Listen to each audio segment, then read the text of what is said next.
Hi, Mark. Welcome to the Hour Markers. Great to have you here with us. Thank you very much for having me. Tell us a little bit about the Armoury. Yeah, so the Armoury is a men's clothing brand. We have 2 stores in Hong Kong, 2 stores in New York. We specialize in classic style, so things like what I'm wearing right now, suits, jackets, ties, and whatnot. But we also do a lot of casual wear, a lot of sportswear. In terms of production, we work with Japanese factories, we work with Italian factories. We also do a lot of bespoke and craftsman work.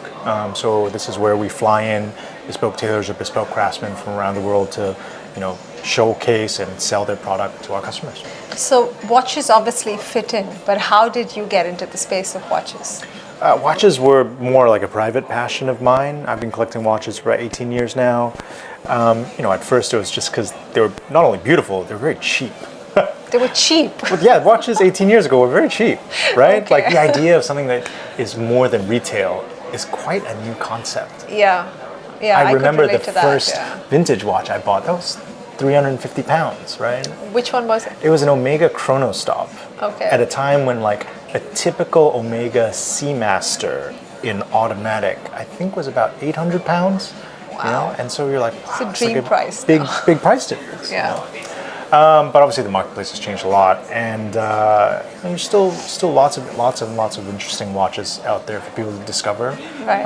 I have mostly stuck to at first it was about value for me. As a young man growing up, I was looking for pieces that made me feel like, wow, I'm like establishing myself, establishing my career, and these were sort of milestone watches for me. And then I got really interested in the idea of collecting iconic watches, and so for instance, like the Nautilus, like I bought my first Nautilus 12 years ago, maybe. Okay. And back then they were like buying a 3800 Nautilus, right? That was 10 grand US. Yeah. Like it really wasn't that much. Yeah. And so I was chasing like these sorts of like what I believe to be future icons at still relatively reasonable prices. And I did that for a while, collecting, multiple variations of a reference. Yeah. And I realized I just didn't like having multiple variations of one reference. Like it was just not that interesting. Yeah. And so I sold a lot of that stuff. And these days I just collect what I like. Like Yeah. I really just kind of play around with my taste. Watches to me are not just very interesting and beautiful pieces of artisanship, craftsmanship, engineering, but they say a lot about the wearer. Yeah. And so they're a very important part of expressing your personality, especially your visual personality. Like the right watch for the right outfit is an important thing to keep in mind. And as a result, like my buying habits are all over the place. So there's modern, there's vintage. I take fit very seriously. I think most watches are way too big for the marketplace. And so I tend to be buying things that are like 37 millimeters down to 31 millimeters. What else do you want to know? Well, we're talking about selling watches, which is where also you were highlighted. I think it was 2 years ago when you ended up auctioning off most of the watches. Yeah. And I think that's great because your tastes evolve. I don't believe in trends as much as we discussed in the panel, but I definitely feel you evolve as a human being, you evolve as your taste. I used to love big dial watches. I today prefer the vintage route, smaller dials, just because they're comfortable. It has nothing to do with the trends for me. But it was amazing that you went down and auctioned off all your watches. I think people need to learn from that also, understand that there's nothing wrong with getting rid of your watches, No, and there's definitely nothing not. wrong with selling off your watches. It doesn't say anything negative about you. No, exactly. You're right. For a while, there was this stigma of Yeah. like, I must be selling something because something bad happened. Exactly. That's not true. Like, you just Yeah. simply cannot hoard this many things. If Yeah. anything, it becomes a burden in Yeah. your life. And I think also, in my case, when I was selling, I wanted to fund another big project not related to watches. Yeah. And so in my mind, I was just trading to something else. I wanted to fund the development of this. Actually, if you have a chance, come and visit us. This shopping arcade concept called the Petter Arcade. Okay. And so I needed money to do that. And so I sold 66 watches and I cashed out a little bit. And I basically took that money and created a space for my clients, my staff, my friends to come and hang out. Right. And created a new retail destination in Hong Kong instead. And I think that was a good use of that Right. money and actually a good use of those watches.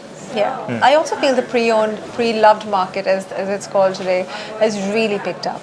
And also back in India, at some point it was looked down upon for various reasons. Like, I don't know where the watches come from, but you reflected some great insights on that in the panel as well. But I definitely feel like the mindset towards pre-owned watches has evolved. It has opened up, and people are looking at that as an option today. And there's nothing wrong with that. I mean, it's not looked down upon at all. Yeah, it doesn't need to be. I actually wrote like a little 12 commandments of collecting. It's on my Instagram page, markcho.com, and it's pinned. And one of the commandments is that you should always learn how to trade your watches. Yeah. Because when you let go of something, you have to answer sellers' questions. Yeah. It kind of jogs your mind to like, oh, what was it that I liked about this watch or disliked about this watch? Yeah. You learn even more in the selling process Yeah. than in the buying process, actually. Yeah. So, Mark, you've been, like you said, a collector for the last 18 years. What influences you the most to buy a watch? An interesting question. I mean, it's just up to me, basically. Like, I don't like to look at anyone else's opinions before I form a judgment on a watch. I'd rather it just be me and the watch, and that's it. And then after my opinion's formed, then I can refer to, oh, what are other people saying? Yeah. But I think it's really important to develop the independent thinking of like, I'm going to decide this on my own first, Because otherwise it's very easy to kind of a little bit be led astray. But I'm curious to know what intrigues you and why do you gravitate towards a watch? It's not an easy question to answer. I mean, I like many different watches for many different reasons, Like I have the Resonance Grill watch collaboration, right? So that's the Alan Silberstein dial.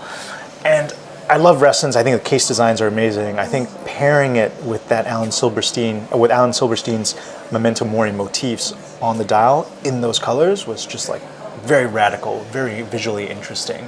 It's not an everyday watch, but as an object and somewhat wearable for me, I like it, right? On the other hand, I have things like this, right? Like a classic Cartier Centre. And this is, for me, like one of the ultimate suit and tie sort of watches. Yeah.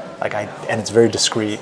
There are certain criteria that I think the watches I like must pass. They must be visually interesting, of reasonable quality, of wearable size. But other than that, like it's really, when I look at it, do I feel moved by it? Have you seen anything particularly disruptive in the industry over the last 18 years? Yeah, I think one of the most disruptive things, obviously, is social media. And it's disruptive, for many reasons. I think one reason that is often overlooked is that the old way of selling watches was to sell it through a retail store. But the problem with having a watch store is that clients didn't used to go and visit the watch store every day, every week, even necessarily every month. They might go every 6 months, once a year, And so the closeness, like the relationship between brand, retailer, and customer was a little bit more distant. Whereas now with social media, because people are seeing these things every day, multiple times a day, and also they're having the opportunity to interact both with the brand, with the retailer, and also with fellow collectors, like it creates much more of a community, for better or worse. I mean, obviously there's arguments in the community, there's groupthink, there's echo chambers, but I do think that allowing everyone to be a little bit closer, it's not bad. Yeah. And it's interesting, and whether we like it or not, that's the direction of the world. Yeah, no, I definitely think that was definitely has disrupted the industry in multiple ways, good or bad, subjective. It has helped the brands, it has helped communities come together, but I also feel like it's not the most credible platform for intellectual conversations, if I may say so. That's as politically correct as I can get with that statement. I 1000% agree with you, right? At the end of the day, like, is the person who speaks well necessarily knowledgeable? People don't really question these things. Correct. Speaks well, and in today's day and age, just photographs well. Oh well, moving away from that, Mark, any regrets? Is there the one that got away? Yeah, there's plenty. I mean, on stage, I spoke about there's an Elton John commissioned Royal Oak in 34 millimeters. 34 millimeter Royal Oaks are something I personally collect. I really like that size. And Elton John had a really unusual combination of white gold with, I believe it was sapphires and emeralds and a mother of pearl dial. Fabulous. And I didn't quite have the cash for it. I kind of regret it. I probably could have scraped together the money for it. Yeah. Yeah, that's one of them. Great. Any advice you have people who wanna, kick off their watch collection, budding watch enthusiast? Yeah, if you want to kick off, I strongly suggest don't sit on the fence. Just buy something, because you have to take the first step on the journey, and then don't be afraid to sell. If you wear it for a while and you're like, I don't like this, just sell it. It's okay. Maybe you lose some money, but in Chinese we have this phrase, 交学费, so it means like you pay school fees. If you bought something poorly and you don't like it, the money you lose is just your school fees. Well, that's a good analogy. On that note, thank you so much, Mark. My pleasure. Connecting with you, and we look forward to seeing you maybe sometime in India. Yeah, thank you for having me. All right, Bye thank now. you.